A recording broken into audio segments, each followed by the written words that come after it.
No matter which side of the partisan aisle area congressmen may sit on, tonight they are united in a message of condemnation for the violence at the Pennsylvania Trump rally.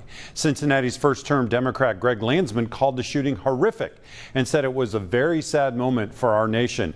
Northern Kentucky Republican Thomas Massey, whose wife just recently died, said he was praying for former President Trump and anyone else who might have been shot. He later called on President Biden to give independent candidate Robert Kennedy Jr. Secret Service protection.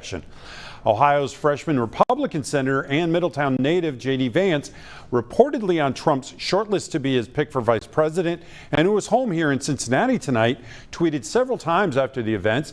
Most recently, he wrote, "The central premise of the Biden campaign is that President Donald Trump, is an authoritarian fascist who must be stopped at all costs."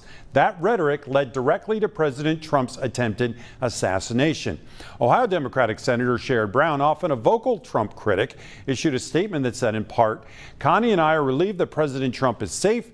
Political violence is completely unacceptable and has no place in our democracy."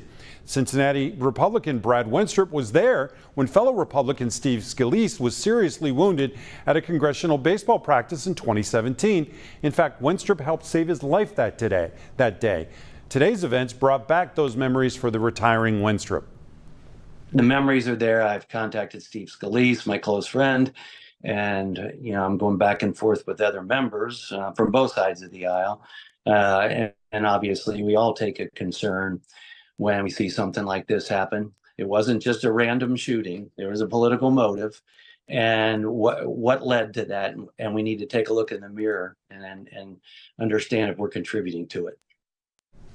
So our sister station in Columbus spoke with Ohio Governor Mike DeWine by phone earlier this evening on his way to next week's Republican National Convention in Milwaukee. Here's what he had to say.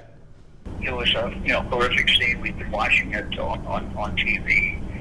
And it's just a horrible thing to happen. People go to rallies. This is a part of our whole political process.